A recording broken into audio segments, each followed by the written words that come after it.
এক শেঠের কাছে এক ব্যক্তি কাজ করত। শেঠজি ওই ব্যক্তিকে খুব বিশ্বাস করত। শেঠের যা জরুরি কাজ থাকতো সব ওই ব্যক্তি করত। ওই ব্যক্তি পরম ভক্ত ছিল। সেই ব্যক্তি সদা ভগবানের চিন্তা, ভজন, কীর্তন, স্মরণ, সৎসঙ্গ করত। একদিন সেই ব্যক্তি শেঠজির কাছে সেই জগন্নাথ ধাম যাত্রার জন্য ছুটি চায়। শেঠজি ছুটি দিল আর সেই ব্যক্তিকে বলল, ভাই, আমি তো সংসারী মানুষ, সব সময় ব্যবসার কাজে ব্যস্ত থাকি, তার কারণে কখনো তীর্থযাত্রার সুযোগ হয় না। তুমি তো যাচ্ছ, এই 100 টাকা আমার নামে প্রভু জগন্নাথের চরণের সেবায় সমর্পিত করে দিও। সেই ব্যক্তি টাকাটা নিয়ে জগন্নাথ দর্শনে যাত্রা শুরু করলো। অনেক দিন পায়ে হেঁটে যাত্রা করে সে জগন্নাথ পুরী পৌঁছালো।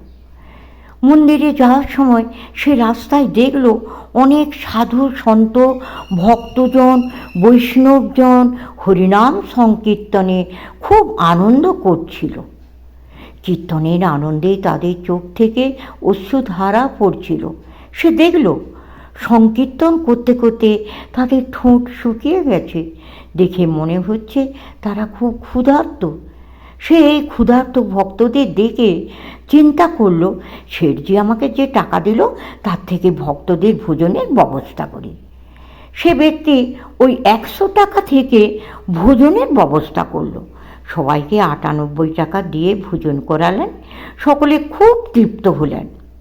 তার কাছে শুধু 2 টাকা আছে। সে ভাবল, এই 2 টাকায় আমি জগন্নাথের চরণে শেঠজির নামে সমর্পণ করব। যখন আমি শেঠের কাছে পৌঁছাবো তখন আমি বলবো শেঠজিকে আমি টাকা সমর্পণ করেছি।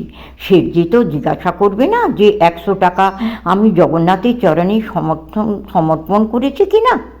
শেঠজি বলবে, টাকা সমর্পণ করলে?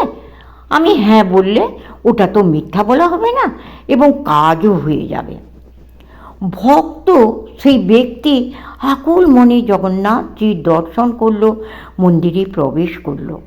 শ্রী জগন্নাথ দেবের এমন অপূর্ব রূপ নয়ন ভরে দর্শন করে নিজ হৃদয়ে তার রূপমাধুরী বিরাজমান করল। শেষে সে শেঠজির দেয়া 2 টাকা জগন্নাথজির চরণে দিয়ে বলল, এই 2 টাকা আমার শেঠজি দিয়েছে। ওই রাতে শেঠজি শ্রী জগন্নাথজিকে স্বপ্নে দেখল। জগন্নাথ স্বপ্নে এসে শেঠজিকে বলল, তোমার 98 টাকা আমি পেয়েছি। এই বলে শ্রী জগন্নাথজি অন্তর্ধান হয়ে গেলেন। শেঠজি জেগে ভাবতে লাগলো, আমার কাজের লোক খুব সৎ, ভক্ত এবং বিশ্বাসী। হঠাৎ ওর কী এমন দরকার পড়ল যে আমার দেয়া 100 টাকা থেকে 2 টাকা ভগবানকে কম দিল? সে 2 টাকা কিসে খরচ করলো? কী এমন প্রয়োজন পড়ল? এইসব কথা শেঠজি ভাবতে লাগলো। অনেক দিন যাওয়ার পর ভক্ত সেই ব্যক্তি শেঠজির কাছে ফিরে আসলো। শেঠজি তাকে জিজ্ঞাসা করলো, আমার টাকা জগন্নাথজিকে সমর্পণ করেছো তো? ভক্ত বলল, হ্যাঁ শেঠজি, টাকা আমি সমর্পণ করেছি। শেঠজি বলল, কিন্তু তুমি 98 টাকা কেন দিলে? 2 টাকা তবে কী কাজে খরচ করলে?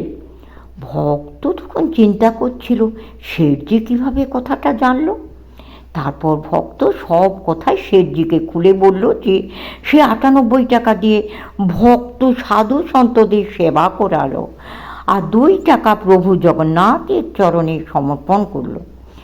শেঠজি সকল কথা শুনে খুব খুশি হলো এবং ভক্ত ব্যক্তির চরণে সে পড়ে পড়ল, বলল, তুমি ধন্য, তোমার জন্য আমি শ্রী জগন্নাথ দেবের দর্শন ঘরে বসে পেলাম। ভগবানের আসলে তোমাদের ধনের কোনো দরকার নেই। ভগবান ওই 98 টাকা স্বীকার করল যা ভক্তের সেবায় লেগেছে, কারণ ভক্তের হৃদয়ে ভগবানের বাস। যে 2 টাকা চরণে দিল ওই টাকার কোনো মূল্য নেই প্রভুর কাছে।